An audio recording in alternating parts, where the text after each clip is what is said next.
तोरा मिले ले बोलैबौ छौरी आइमी कि ना तोरा मिले ले बोलैबौ छौरी आइमी कि ना मिक्स बाय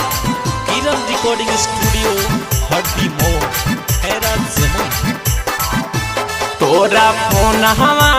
करब तो उठाइमी कि ना तोरा फोन हवा करब तो उठाइमी कि ना तोरा मिले ले बोलैबौ छौरी आइमी कि ना तोरा मिले ले बोलैबौ छौरी आइमी कि ना अपन सैया वाला चीजावा चिखइमी कि ना अपन सैया वाला चीजावा चिखइमी कि ना तोरा मिले ले बोलैबौ छौरी आइमी कि ना तोरा मिले ले बोलैबौ छौरी आइमी कि ना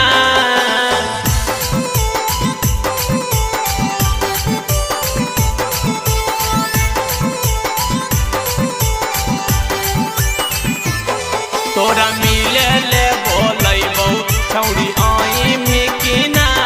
तोरा मिले ले बोलैबौ छौरी आइमी कि ना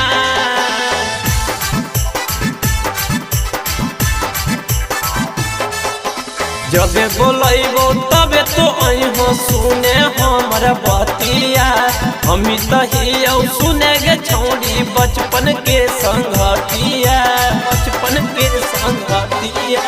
जबे बोलैबौ तबे तो अइहो सुने हमर बतिया हमी तहियौ सुने गे छौरी बचपन के संगतिया कसी के बहिया में अपन तो सुतइमी कि ना कसी के बहिया में अपन तो सुतइमी कि ना तोरा मिले ले बोलैबौ छौरी आइमी कि ना तोरा मिले ले बोलैबौ छौरी आइमी कि ना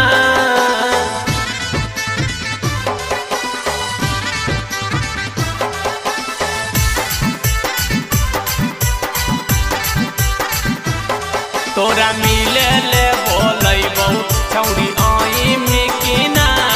तोरा मिले ले बोलैबौ छौरी आइमी कि ना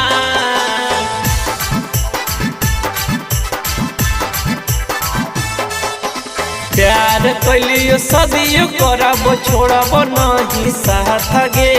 जिंदगी भर सुने गे छौरी दैले रहब हाथ गे प्यार कैलियो सदियो करब छोड़ब नहीं साथ गे जिंदगी भर सुने गे छौरी धैले रहब हाथ गे कहौ शिवदानी चटनी चखइमी कि ना हंसी के मिथलेश से बतियइमी कि ना छौरी मिले ले बोलैबौ तोरा आइमी कि ना छौरी मिले ले बोलैबौ तोरा आइमी कि ना।